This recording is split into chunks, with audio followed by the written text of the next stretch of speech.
ഇന്നലത്തെ ഒരു അവസ്ഥയല്ല. ഇവിടെ ഇപ്പൊ നമ്മുടെ മെയിൻ ബാരിക്കേഡിന്റെ അവിടെ തന്നെ മനസ്സിലായി. അവിടെ മാത്രമേ 2 പോലീസുകാർ മാത്രമേ ഉള്ളൂ.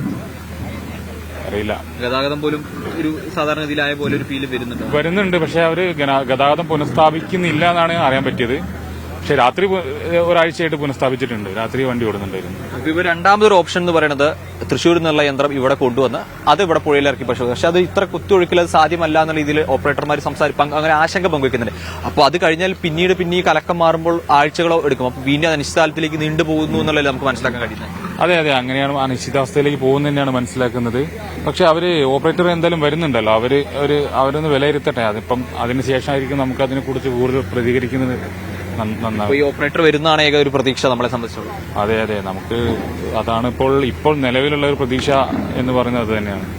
എന്തായാലും ജിതിനാണ് നമ്മോടൊപ്പം അദ്ദേഹത്തിന്റെ വാക്കുകൾ പങ്കുവച്ചത്. അതായത് ഒരു ആശങ്ക അതിലുണ്ട്. കാരണം ഈ ഓപ്പറേറ്റർ വന്ന് ഇവരെ പരിശോധിച്ചതിൽ സാധ്യമല്ല എന്നൊരു മറുപടിയാണ് തരുന്നതെങ്കിൽ അർജുനും ഒപ്പം തന്നെ ഈ കർണാടകയിൽ 2 പേർക്കുമായിട്ടുള്ള തിരച്ചിൽ അത് അനിശ്ചിത കാലത്തേക്ക് നീങ്ങും എന്നുള്ളതാണ് നമുക്ക് നിലവിലെ ഈ സാഹചര്യങ്ങളിൽ നിന്നും കാണാനും മനസ്സിലാക്കാനും സാധിക്കുന്നത്.